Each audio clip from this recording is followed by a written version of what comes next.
Quand Peugeot rachète Opel, c'est bien plus que la simple addition d'usines de montage ou d'automobiles produites à travers le monde. C'est la certitude d'ancrer sur le territoire un constructeur taille XXL. C'est vital tant le rayonnement et la prospérité des grands groupes sont essentiels à la bonne santé de l'économie française. Car la France demeure une puissance multinationale, avec une très forte concentration productive au sommet. Les chiffres sont édifiants. Les 248 grandes entreprises non financières concentrent à elles seules 30% des effectifs salariés, génèrent 32% de la valeur ajoutée marchande, sont à l'origine de 43% des investissements et de 50% des exportations. Disposer de grands groupes, c'est aussi enraciner sur le territoire les sièges sociaux et pour de simples questions de proximité, les activités de R&D et de conseil. C'est donc créer des emplois hautement qualifiés et bien rémunérés avec leurs effets de déversement. 57% de l'effort de recherche est réalisé par les grandes entreprises qui emploient près d'un chercheur sur deux travaillant en entreprise. Avec les grands groupes, c'est aussi disposer d'un pouvoir de marché et d'une puissance de feu financière pour acquérir des marques, des brevets, mobiliser les savoir-faire à travers le monde.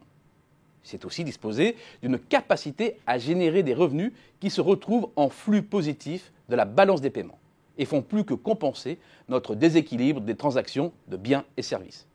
Il s'agit donc bien là d'un élément clé de la solvabilité française.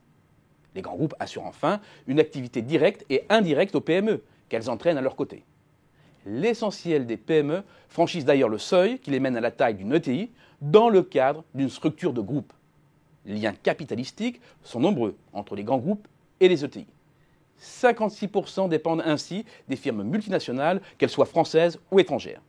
C'est le signe d'une forte intégration économique et financière entre ces deux ensembles. On devrait donc s'attendre à un consensus sur le soutien apporté à nos grands groupes.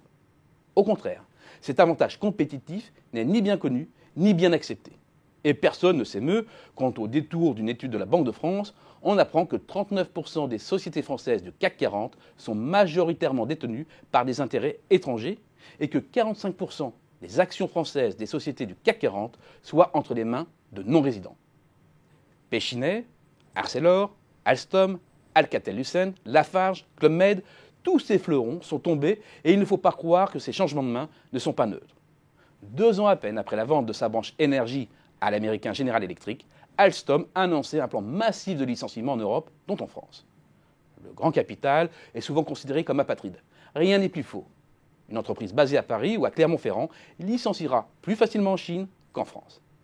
Enfin, c'est une erreur stratégique de croire que grands groupes riment systématiquement avec évaporation de l'assiette fiscale. Car contrairement aux a priori, le taux d'imposition implicite des grandes entreprises, pour peu que leurs revenus soient localisés en France, n'est pas plus faible que pour les autres entreprises qui paient un IS. La France a donc besoin de ces grandes firmes. C'est dans son ADN. Cette réalité forte doit nous conduire à penser notre écosystème productif et sa fiscalité de telle sorte que les grands groupes constituent un atout réel pour renforcer notre territoire.